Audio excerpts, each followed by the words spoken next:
Okay, here's a quick tutorial on your Magic 8-Ball. So if we look at that, click that link, it takes us to this page here. So we're going to be making an application that looks like a Magic 8-Ball.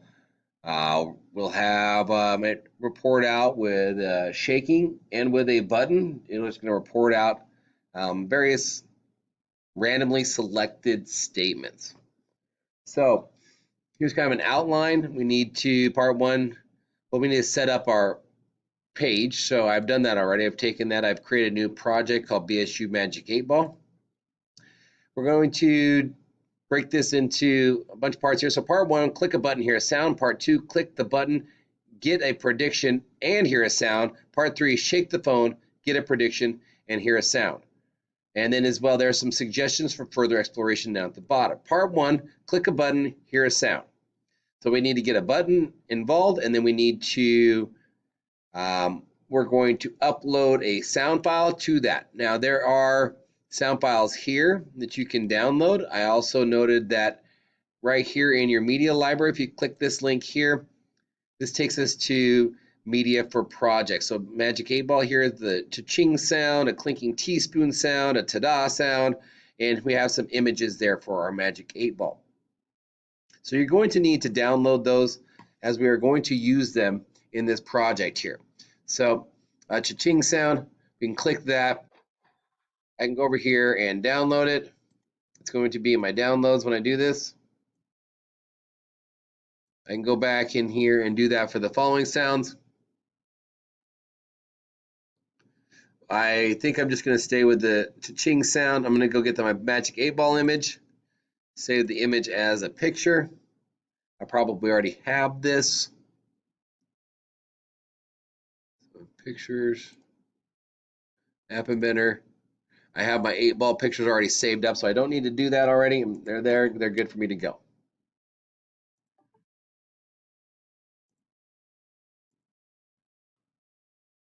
Okay, so I've got the media that I need. So I'm going to have a sound and an image. Let's go into this and start coding this out. Drag a button and set the button's image to the 8-Ball image. Go to the text property and delete the display. So put a button in there, make its background image the 8-Ball, and then take the text away. So let's get onto that right now. So I'm going to grab the button. I'm going to go in here and take its text away. And I need to put an image in there, so I need to upload from my files that 8-Ball image. It'll work, I think.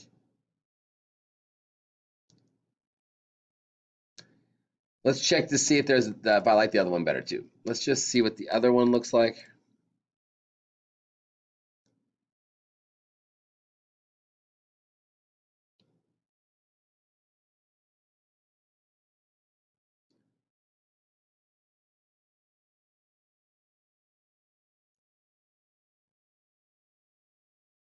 That one's a little bit bigger. I do like that look a little bit. I don't think that I want it to fall off the screen, so I'm going to make its width and height so that it squishes it up a little bit like that. But now then we have what I believe is a good looking 8-Ball there. You can use the other one if you'd like a little bit smaller, but I'm not going to do that.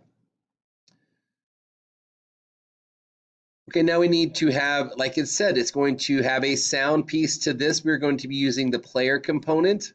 So we need to drag that in. It's going to be a non-visible player component. We need to go over and upload one of those sounds that we found up here. So let's do that next. Going in here to a media, I believe, player, drag that in. It should be a non-visible component down here. We need to assign a sound to it. I put that in my downloads.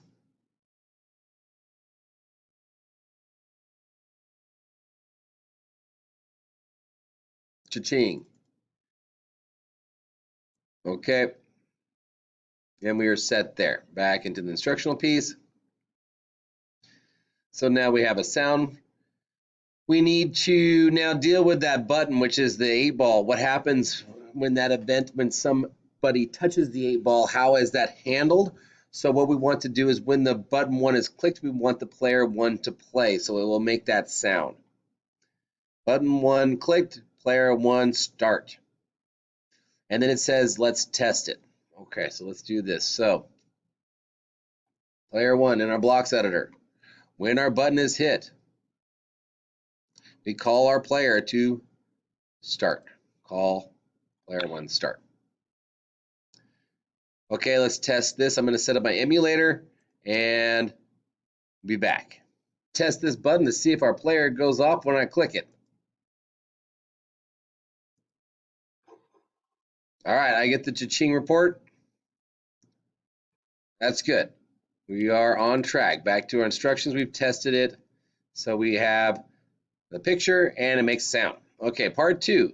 Click the button, get a prediction, and hear a sound. Okay, so we are going to be using a label that will display a chosen prediction. We'll use a blocks to program a list picker to choose from a list of predictions. Each time the button is clicked, the app will change the text of label 2 to display the chosen prediction. Okay, so what it suggests is here that we have an arrangement that we house these in, and we put our label there. Ask the Magic 8-Ball a question. And then it's going to either maybe also have a touch the label to get an answer. So you ask the question, and you want to click the 8-Ball to get your answer. Excuse me. Okay, so we're going to put a label in there. It's all based upon when that button is setting. So we have our label text. We're going to pick a random item from a list. We're going to make a list, and then you can use this feature here to add pieces to that, and then we're going to add in there these particular responses, and as well, we still need to have it play that sound. So let's code that up a bit. So we need to put in a label here.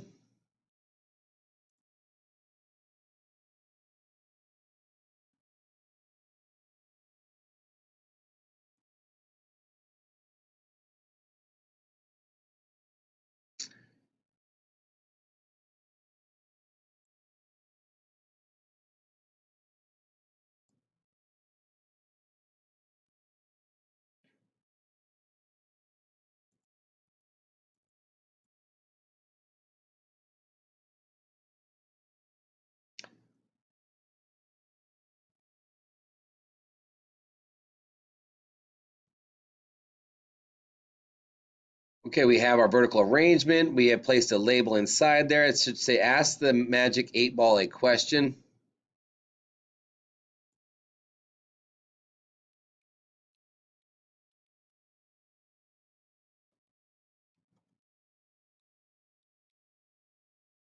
Okay, we have that there.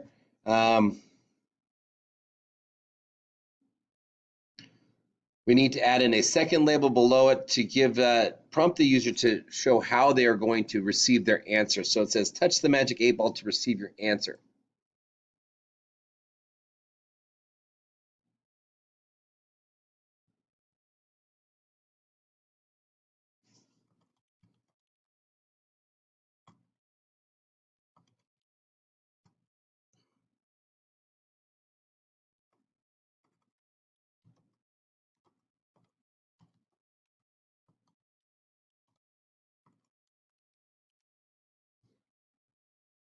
Okay.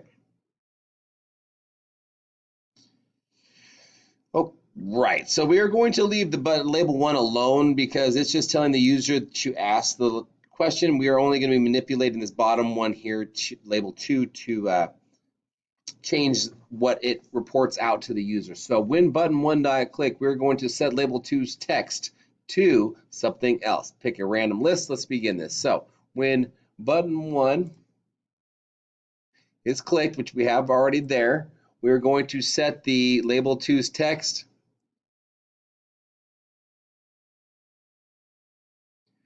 to pick a random item from a list. Now we need to make our list. We're going to use this little settings wheel to add on items. Let's see, 2, 4, 6, 8 items. We have 2, 3, 4, 5, 6, and 8. Now we need to add in strings of text as far as what we would like for them to say. So I'm going to pause this while I create these lists here. I'm just going to duplicate and have a bunch of these in here, and then I'm going to type in the text for that. Okay, I have made my list, and here are the responses that are available. So it is certain without a doubt, as I see it, yes, ask again later, reply hazy, try again, don't count on it, my sources say no, and Outlook not so good. All right, back into where we have this. Good. We have made our available lists, and then when we click our button, it should pick a random saying from our list and play our sound. It says here test. Okay, we're gonna set my emulator in. Okay, so my emulator is up and running. Here is it's working. As I click the button click, I hear my sound, and I do receive one of my 8 pre-selected responses. So it is certain, Outlook not so good, etc. Okay, so we are on the right track. Things are working well. Part 3, shake the phone and get a prediction. Hear a sound. So we will need to have an accelerometer brought into the designer piece, which is a non-visible component. And we will need to then as well have it do the same thing. We could probably copy and paste that from the button click method to get something else. So I'm going to build this. We're going to bring in our accelerometer, go to our designer, under sensors, you will see an accelerometer, pull that in. It is a non-visible component. Go into our blocks editor. So this is when you shake your device. So an accelerometer, when it is shaking, we will do all of this. And we will do this too. So not too hard to duplicate that.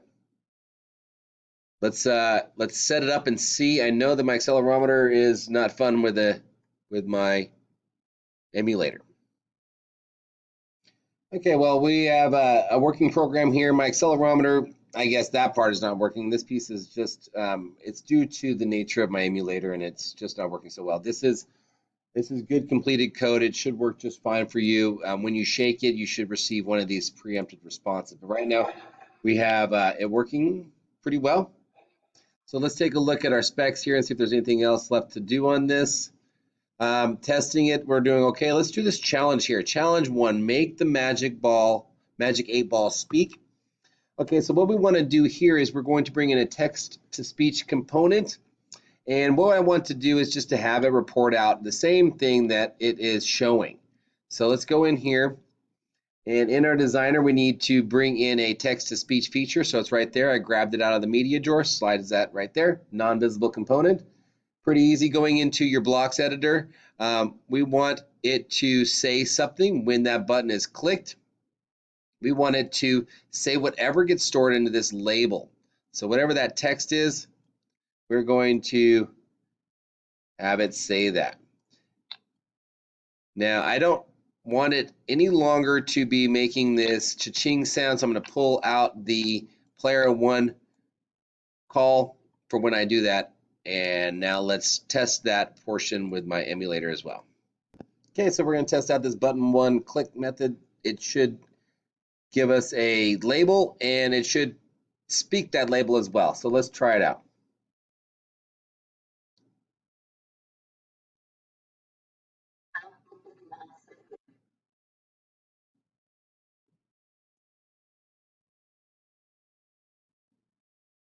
It looks like it's a little bit of a lag there.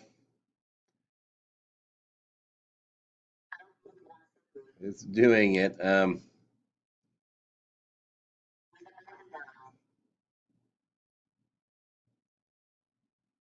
So it is working. The emulator, again, is probably doing as best as it can. Okay, so we do have that going. It's working well. And there is an explanation for your MagicEightBall tutorial.